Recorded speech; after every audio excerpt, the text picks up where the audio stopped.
hello les hackers, bienvenue sur la chaîne AWACS Sécu dédiée à l'actu cyber que nous allons commenter, critiquer et décrypter. Je suis AWACS Skull, votre fournisseur, et aujourd'hui dans ma besace, nous avons du piratage version GTA.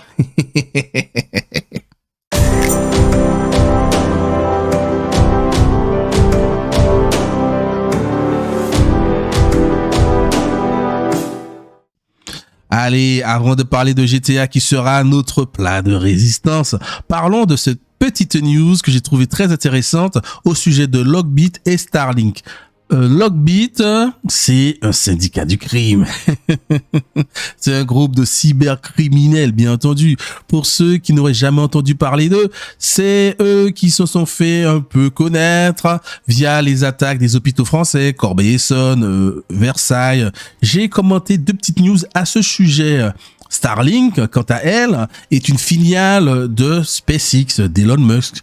Et Starlink propose, bien entendu non, propose une constellation de satellites pour avoir Internet haut débit par satellite donc, quel que soit l'endroit où l'on se trouve dans le monde. Petite digression, Starlink, les astronomes ne sont pas fans, bien entendu, puisque avec leur constellation de satellites, lorsqu'on souhaite regarder les étoiles, on se retrouve bouché. Pour revenir à Lockbit, alors Lockbit, ce sont, comme je disais, des cybercriminels qui se battent avec d'autres groupes ou contre d'autres groupes pour attirer les meilleurs talents de ce monde de cybercriminels. Du coup, ils sont en concurrence. Également, ils sont partenaires de certains groupes, par exemple Conti, qui sont maintenant les Black Basta, Darkside, qui est maintenant Black Matter, et Black Cat. Donc voilà, donc tout ce beau monde se côtoie, mais sont en concurrence. Et il semblerait que tout ce beau monde, soit un petit peu en cheville avec la Russie. Mais pourquoi je vous dis qu'ils se côtoient? Parce que, comme vous voyez sur le schéma, un développeur de ransomware peut travailler pour Lockbit, peut travailler pour Black Matter, peut travailler pour Darkside, ainsi de suite.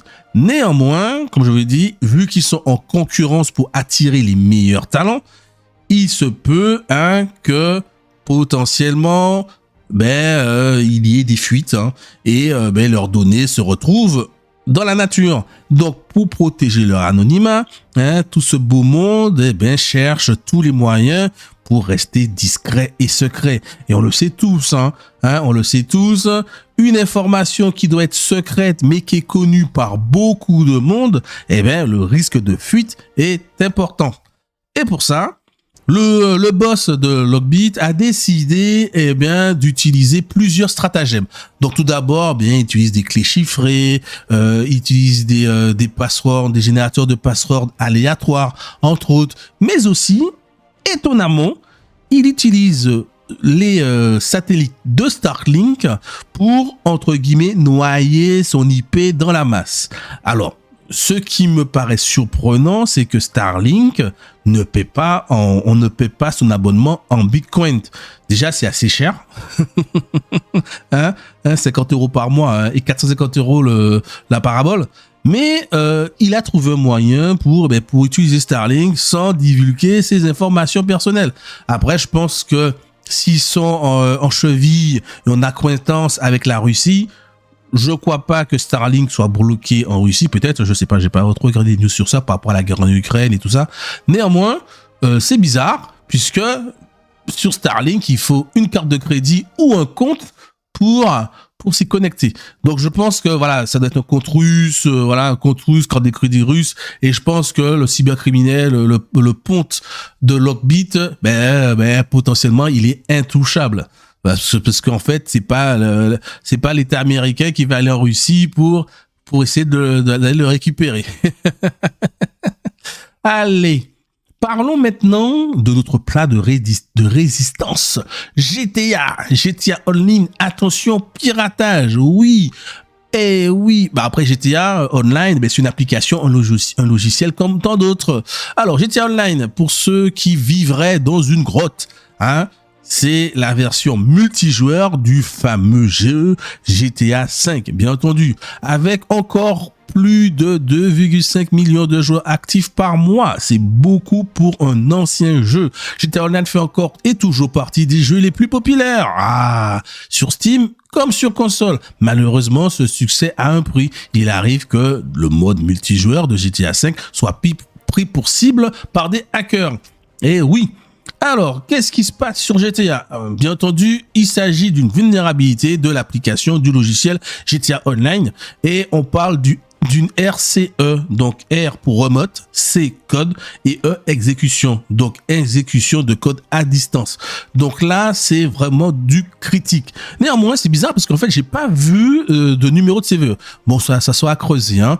Mais j'ai pas vu de numéro de CVE. Bon alors, la faille, il y a deux comportements pour cette faille. Premier comportement, on va dire un petit peu light en point de vue cyber, mais je pense que pour les joueurs de GTA, je pense que c'est ça le plus grave. Alors, une fois exploitée par les pirates, elle permet, donc la faille, à un attaquant de modifier, supprimer ou booster les statistiques du personnage d'un joueur visé. Donc, booster, j'y crois moyen, mais supprimer et modifier à la baisse, c'est plus par là qu'on va attendre la réflexion. Mais ce n'est pas tout, puisque les pirates peuvent également expulser ou empêcher l'utilisateur d'accéder à son propre serveur. C'est pas cool. Mieux encore, il est possible de corrompre un compte afin de déclencher son bannissement par le système d'anti-triche. Ben ouais, je pense que voilà, les utilisateurs de GTA, là, ils vont être sur les dents par rapport à leurs stats, par rapport à leur perso, par rapport au fait qu'ils soient bannis. Mais bien entendu, pour nous, en tant qu'experts ou que personne ayant que quelques petites accointances avec la cybersécurité, cet aspect est un peu moins important. L'aspect le plus important, c'est quid des comptes. Est-ce que des données personnelles peuvent être sorties? Également, l'autre aspect important, donc c'est l'autre volet de cette faille, c'est la partie RCE. Parce que là, en fait, ils nous disent que les PC également sont touchés. Et oui, selon le développeur de Guardian, donc un pare-feu pour GTA V, la faille permettrait d'exécuter du code à distance sur les machines infectées. Donc, qui dit code à distance, donc qui dit exécution de code à distance, pardon. Là, on parle potentiellement qu'une fois que le code est exécuté, rapatrié sur la machine, des ransomware, du malware tout court, un verre pour détruire la machine, mais également un cheval de Troie, une backdoor pour pouvoir revenir plus tard.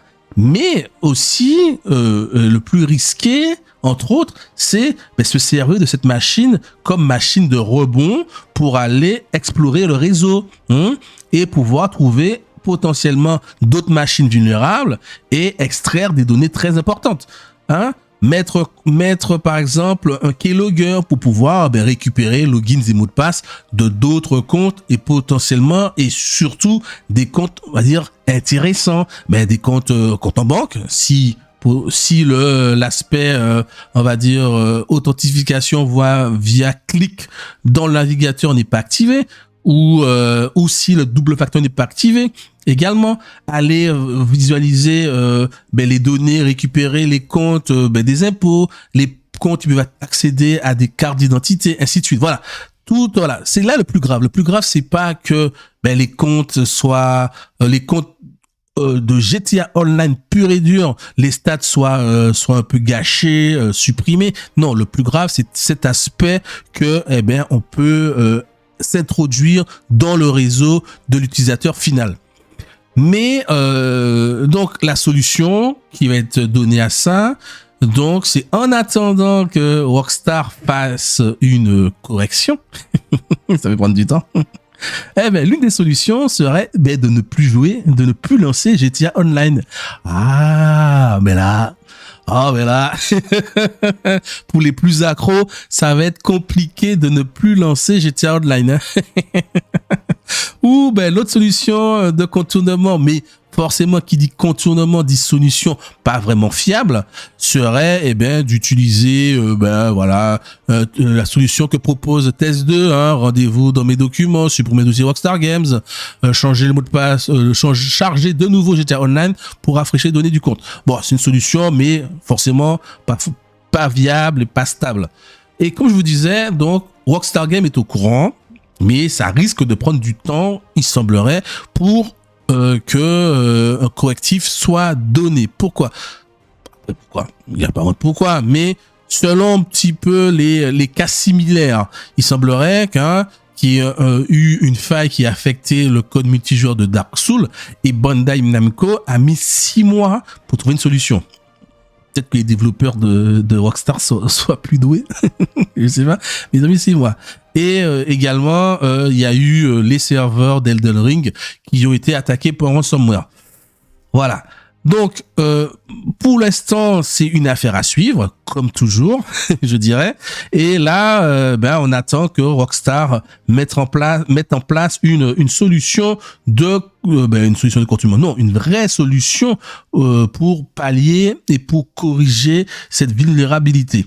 Donc, pour le coup, on reste vigilant, et puis on check si sa machine a un comportement bizarre. On active ses logiciels antivirus, on active ses meilleurs pare-feux. Et puis, comme on dit, on reste vigilant. Allez, ici vont et viennent les infos cyber. Merci d'avoir écouté et donnez-moi en commentaire votre avis. Ciao.